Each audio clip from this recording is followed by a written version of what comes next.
Good morning, everyone. Our topic is educational assessment. It's the process of gathering information about what students have learned. Assessments are broader than just tests.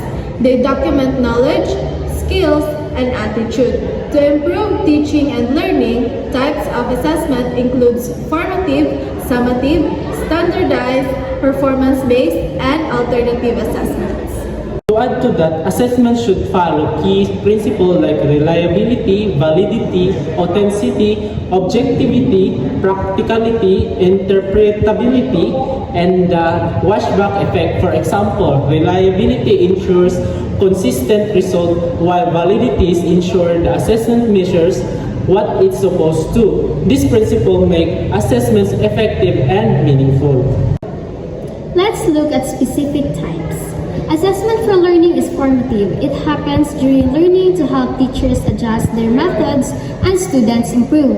Assessment as learning focuses on students assessing themselves or peers to develop critical thinking and or ownership of learning. Lastly, assessment of learning or summative assessment evaluates what students have achieved at a specific point in time through tests or projects.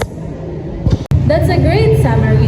Educational assessments are essential for improving both the teaching strategies and the students' outcomes. Exactly, the guide learning and ensure progress. Thank you for listening. We hope this helped clarify educational assessment.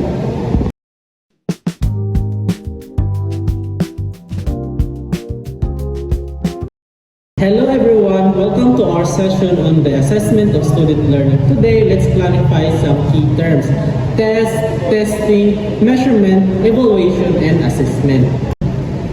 I've noticed these terms are often used interchangeably. Are they really different? Yes, a test is a tool used by teachers to evaluate what you've learned. Testing is the process of administering the test. And what about the measurement?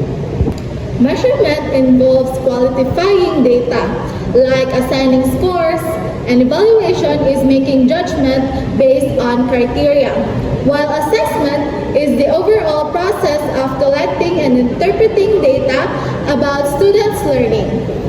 Got it. So why do teachers give tests? Tests help assess learning, identify strengths and weaknesses, and measure teaching effectiveness. Are there different types of tests? Yes, we have standardized tests created by experts like national exams, and teacher-made tests designed by individual teachers to meet specific learning objectives. So what will we cover next? We'll explore the characteristics of good tests and best practices for creating them in the future sessions.